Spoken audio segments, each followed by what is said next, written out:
The United States and China are the two largest economies in the world, and their rivalry has shaped global geopolitics for decades. Yet, despite China's rapid growth over the last few decades, the US remains significantly richer and more economically powerful than China. This is especially clear when you look at the challenges China is currently facing compared to the booming economy in the United States.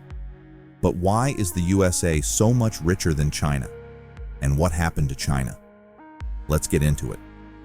To understand why the US is richer than China, we first need to look at how these two economies evolved.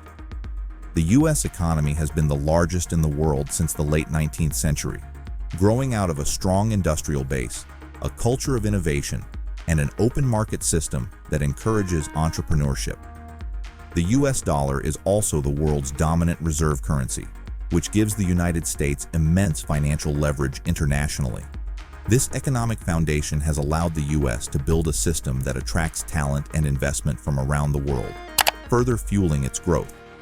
China, on the other hand, started from a very different position. For most of the 20th century, China was an isolated and largely agrarian society under a communist government. It wasn't until the late 1970s, under Deng Xiaoping, that China opened up its economy and began the reforms that transformed it into the industrial powerhouse we know today. By leveraging cheap labor, China became the world's factory, producing a huge percentage of the world's goods and lifting millions of its citizens out of poverty in the process. Over the last 40 years, China has experienced incredible growth, and some economists even predicted that it would eventually overtake the US as the world's largest economy. But despite its rapid growth, China has major weaknesses that the United States does not. One of the biggest differences between the two economies is how they generate wealth. In the United States, wealth is generated largely through innovation, technology, and services. Major US companies like Apple, Google, and Microsoft dominate global markets with their cutting-edge technology and services, while China's economy has relied more heavily on manufacturing and exports. While manufacturing can create rapid growth, it doesn't create as much long-term wealth as innovation-driven industries.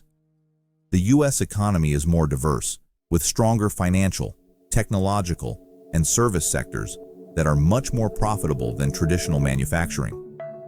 Moreover, China's economic model is starting to show serious cracks. For years, China has been experiencing a debt-fueled construction boom, with massive investments in infrastructure and real estate.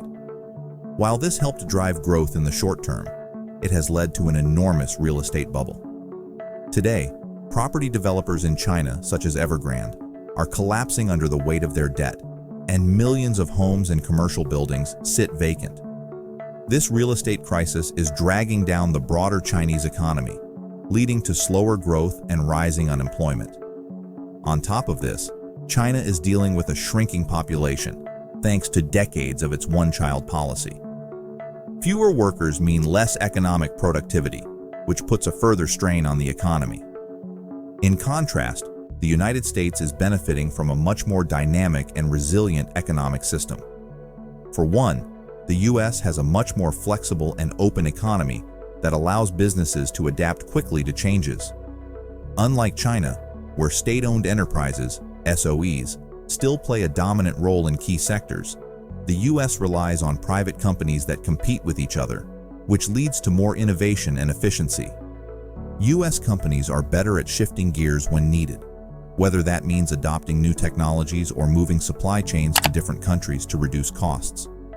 And this is exactly what has been happening in recent years. Many companies that once relied on China for manufacturing are now moving their production to other countries like Vietnam, India, and Mexico, thanks to rising labor costs in China and trade tensions between the US and China. This trend has only accelerated as global supply chains were disrupted during the COVID-19 pandemic, making businesses realize the risks of being too dependent on China. As a result, China is losing one of its key economic advantages, cheap labor, and it's not clear how the country will replace that lost growth. Meanwhile, the United States has been thriving, especially in the technology and finance sectors. Silicon Valley continues to lead the world in tech innovation, while the U.S. financial markets remain the deepest and most liquid in the world. U.S. companies also benefit from the country's strong legal protections for intellectual property, which encourages innovation and investment. In China, on the other hand, intellectual property theft and weak legal protections have long been a concern for foreign businesses, making it harder for China to attract the same level of high-tech investment as the U.S. Another reason the U.S. is richer than China is its demographic advantage. While China's population is aging rapidly, the U.S. has a younger and more diverse population. This is largely thanks to immigration, which has kept the U.S. population growing, providing a steady supply of workers and consumers. Immigration also brings in highly skilled workers from around the world, which boosts the U.S. economy even further. China, by contrast, is facing a demographic time bomb. Its birth rate has plummeted, and the country now has one of the fastest aging populations in the world. This means that in the coming decades, China will have fewer workers to support an increasingly elderly population, putting enormous strain on its social and economic systems. So, while China's economic growth has slowed, the U.S. has continued to flourish, and this disparity has geopolitical implications. The United States has used China's economic vulnerabilities to its advantage in several ways. One of the biggest ways is through trade and tariffs. During the Trump administration, the U.S. imposed heavy tariffs on Chinese goods in an effort to reduce the trade deficit and pressure China into making concessions on intellectual property and market access. These tariffs, combined with rising labor costs in China, have made it more expensive for companies to do business there, pushing more and more businesses to relocate their supply chains. This shift has weakened China's position as the world's factory, while benefiting other countries and even some U.S. manufacturers. The U.S. has also taken steps to limit China's access to key technologies, especially in the areas of semiconductors and advanced computing. Semiconductors are the backbone of modern technology, and China is heavily dependent on imports for the most advanced chips. By restricting China's access to these technologies, the U.S. is making it harder for China to compete in high-tech industries, which are critical for long-term economic growth. The U.S. has also pressured its allies, such as Japan and the Netherlands, to impose similar restrictions on exports of chip-making equipment to China. This has further hampered China's efforts to become a leader in cutting-edge technologies like artificial intelligence and 5G. In addition, the U.S. has been strengthening its alliances and partnerships around the world to counter China's influence. Through initiatives like the Quad, an alliance between the U.S., Japan, India, and Australia, the United States is working to build a network of countries that can serve as a counterbalance to China's growing power in the Indo-Pacific region. By doing so, the U.S. is not only containing China's military and political influence, but also creating new economic opportunities with these countries that can offset any losses from decoupling with China. At the same time, the U.S. has been capitalizing on China's struggles by attracting more foreign investment.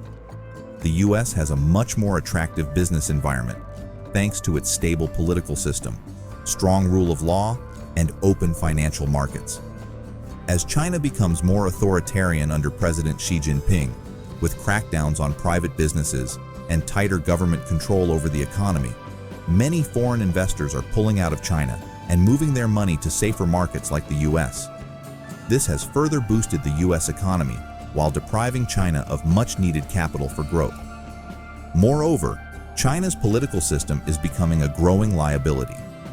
The Chinese Communist Party's strict control over the economy and society is stifling innovation and entrepreneurship.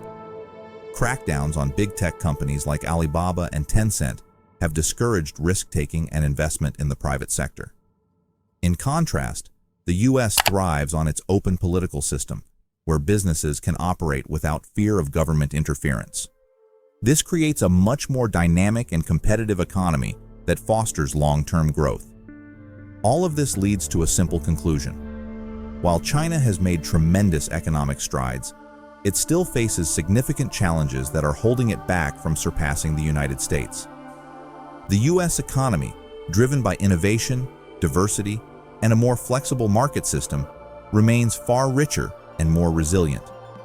And as China's economy faces mounting pressure from its real estate crisis, demographic decline, and political centralization, the gap between the two countries may even widen in the coming years. In the end, the US is not only richer than China, but it also has more tools at its disposal to maintain that lead. From trade policies that exploit China's weaknesses to alliances that counter China's influence, the United States continues to leverage its economic and geopolitical advantages to stay ahead. And as China's economic model falters, the US is well positioned to remain the dominant global power for the foreseeable future. And what do you think of all this? Do you think that China can overtake the United States in a few decades or not? Let me know with a comment, and if you liked the video, don't forget to subscribe and like the video for more future content.